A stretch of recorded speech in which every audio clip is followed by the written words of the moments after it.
ಅದೇ ನವೆಂಬರ್ ಕ್ರಾಂತಿ ಅಂದರೆ ಏನು ಅಂದರೆ ಅಶೋಕಣ್ಣನ ಚೇರಿಗೆ ಸುನೀಲ್ ಅಣ್ಣ ಬರ್ತಿದ್ದಾರೆ. ಸೊ ಖಂಡಿತವಾಗೂ ನವೆಂಬರಲ್ಲಿ ಕ್ರಾಂತಿ ಆಗ್ತಿದೆ. ಸುನೀಲ್ ಅವರು ಅಶೋಕಣ್ಣನ ಚೇರ್ ಕಿತ್ಕೊಂಡು ಹೊರಟೋಗ್ತಾರೆ. ಅಶೋಕಣ್ಣ ಪದ್ಮನಾಭನಗರ ಜ್ಯೋತಿಷಾಲದಲ್ಲಿ ಇರ್ತಕ್ಕಂಥ ನೆಲದ ಮೇಲೆ ಇರೋ ಚಾಪೆ ಮೇಲೇ ಕುತ್ಕೊಂತಾರೆ. ಇದೇ ನವೆಂಬರ್ ಕ್ರಾಂತಿ. ಇದಾಗಿರೋ ಅಗ್ರಿಮೆಂಟು ಸರ್.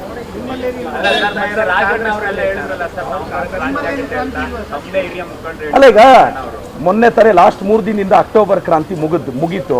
ನನಗೇನೋ ಅನಿಸ್ತಿದೆ, ಅಶೋಕಣ್ಣ ಅಕ್ಟೋಬರ್ ಕ್ರಾಂತಿ ಅಂದರೆ ಮೋಸ್ಟ್ಲಿ ಈ ಅಕ್ಟೋಬರ್ ಕ್ರಾಂತಿ ಮೊನ್ನೆ 3 ದಿನದಿಂದ ಆಯ್ತಲ್ಲ, ಅದರಲ್ಲಿ ಅಶೋಕಣ್ಣನ ಷಡ್ಯಂತ್ರ ಇದೆ ಅನಿಸುತ್ತೆ. ಎಸ್ ಮೇಡಮ್, ಖಂಡಿತವಾಗೂ ನವೆಂಬರ್ 15ರಿಂದ 30ರವರೆಗೂ ಬದಲಾವಣೆ ಇರ್ಬೋದು ಅಂತ ನೀವು ಮಾತಾಡ್ತಿದ್ದೀರಾ, ನಮ್ಮ ಪಕ್ಷದವರು ಮಾತಾಡ್ತಿದ್ದಾರೆ. ಪ್ರಾಯಶಃ ಇರ್ಬೋದೇನೋ. CM ಯಾರಾಗಬೇಕು, DCM ಯಾರಾಗಬೇಕು ಅಂತ ಹೇಳೋಷ್ಟು ದೊಡ್ಡವನಲ್ಲ ನಾನೊಂದು MLA. ಎಲ್ಲ ಸಮುದಾಯದವರು CM ಆಗಬೇಕು ಅಂತ ನನಗೆ ಆಸೆ ಇರುತ್ತೆ.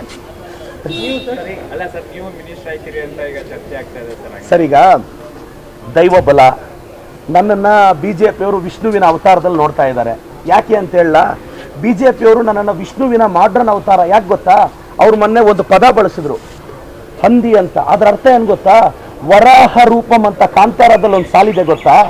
ವರಾಹ ರೂಪಂ ಅಂದರೆ ಏನು ಅಂದರೆ ವಿಷ್ಣು 3ನೇ ಅವತಾರ ಹಂದಿಯ ರೂಪದಲ್ಲಿ ಇರುತ್ತಂತೆ.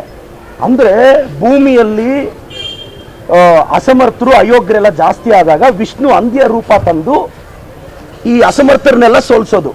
ಸೊ ನನ್ನನ್ನು ಅವರು ವಿಷ್ಣುವಿನ 3ನೇ ಅವತಾರ ಅಂತ ಭಾವಿಸಿದಾಗ ರಾಜಭವನಕ್ಕೆ ಹೋಗೋದು ತಪ್ಪಿಲ್ಲ ಅಂತ. ವರಾಹ ರೂಪಂ ಅಂದರೆ ಅದೇ ಸರ್. ಅಲ್ಲ ಸರ್, ಆಸೆ ಯಾರಿಗಿರಲ್ಲ ಹೇಳಿ.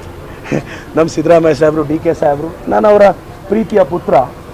ಅವಕಾಶ ಕೊಟ್ಟರು ಕೊಡ್ಬೋದು, ಕೊಡದೇ ಇದ್ರು ರಾಜಭವನಕ್ಕೆ ನನ್ನ ಸ್ನೇಹಿತರ ಪ್ರಮಾಣ ವಚನ ನೋಡಕ್ಕಂತೂ ಹೋಗ್ತೀನಿ.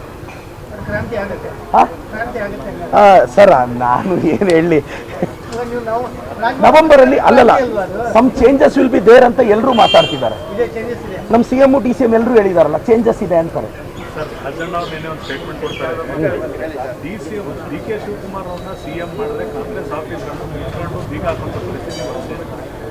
ಯಾರು ಹೇಳಿದ್ದು ಸರ್?